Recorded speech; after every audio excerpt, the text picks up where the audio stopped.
त्याच्यासोबत संविधानिक भूमिका घेणारे लोक आहेत हे दर्शवण्यासाठी म्हणून माझं ट्विट होतं की मी भूमिका मांडली आणि पुनश्च एकदा समितीतल्या प्रत्येक सदस्यांनी की काय तुम्ही याच्यावर दिलगिरी व्यक्त कराल का, लेखी माफी मागायची तुमची तयारी आहे का, तेव्हा मी त्यांना सांगितलं की नाही, मी कुठलीही दिलगिरी व्यक्त करणार नाही, माफी. हक्कभंग समितीसमोर आज मला माझी साक्ष नोंदवायची होती. मागच्या वेळेला प्रकृती अस्वस्थामुळे मी येऊ शकलेली नव्हते, त्यामुळे मला आज वेळ देण्यात आलेला होता. आज समिती अध्यक्ष प्रसाद लाडजी, प्रवीण दरेकरजी, मनीषा कायंदे आणि सचिव आणि इतर अधिकारी उपस्थित होते, ज्याच्यामध्ये सुरुवातीला त्यांनी मला भगवद्गीतेला स्मरून शपथ घ्यायला सांगितलेली होती. मात्र ही सगळी न्यायिक प्रोसिजर असल्यामुळे मी त्यांना विनंती केली की आपण भारतीय संविधानाला स्मरून मी शपथ घेऊ इच्छिते. त्यानुसार त्यांनी मला भारतीय संविधान उपलब्ध करून दिले आणि भारतीय संविधानाला अनुसरून मी अजिबात कुठलीही माझ्या वक्तव्यापासून मागे न जाता त्यांनी जे प्रश्न विचारले त्या प्रत्येक प्रश्नांची उत्तरं दिलेली आहेत. त्यांच्या म्हणण्यानुसार मी सभागृहाचा अवमान, मी त्याच्या संबंधाने माझी भूमिका मांडलेली आहे की माझं जे काही स्टेटमेंट आहे हे स्टेटमेंट हॅबिटेट स्टुडिओची तोडफोड ज्या लोकांनी केली त्यांच्याबद्दलचं आहे आणि हे तोडफोड करणाऱ्या लोकांमध्ये कुणीही सभागृहाचा सदस्य नव्हता. त्याच्यावर त्यांचं असं म्हणणं होतं की तुम्ही बाकी खाली जे बोललात ते खरं आहे का, तर हो, मी खाली जे बोलले तेही खरं आहे. कारण प्रशांत कोरटकर असेल, अतुल सोलापूरकर असेल किंवा आपटे असेल, कोश्यारी असतील, या सगळ्याच लोकांनी जे काही आतापर्यंत महापुरुषांचा अवमान केला आणि या अवमानाच्या संदर्भात कुणीही त्याच्यावर अवाक्षर बोललं नाही.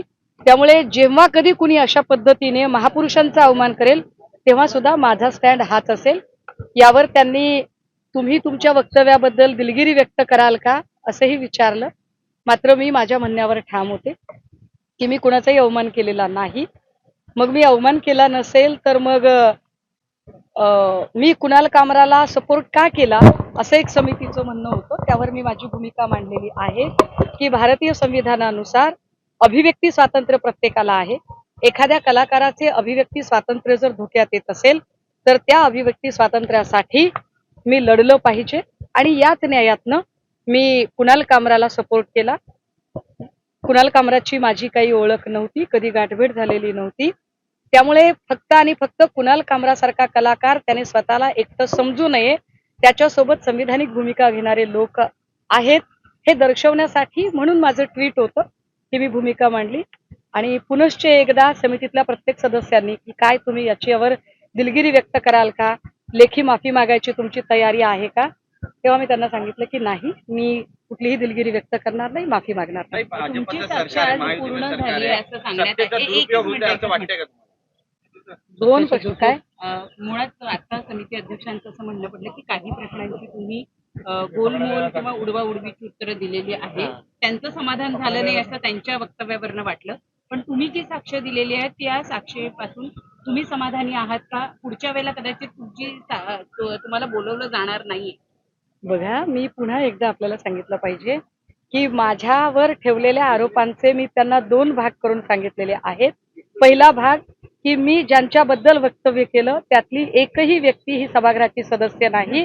मी हॅबिटेट स्टुडिओची तोडफोड करणाऱ्या लोकांबद्दल बोललेली आहे.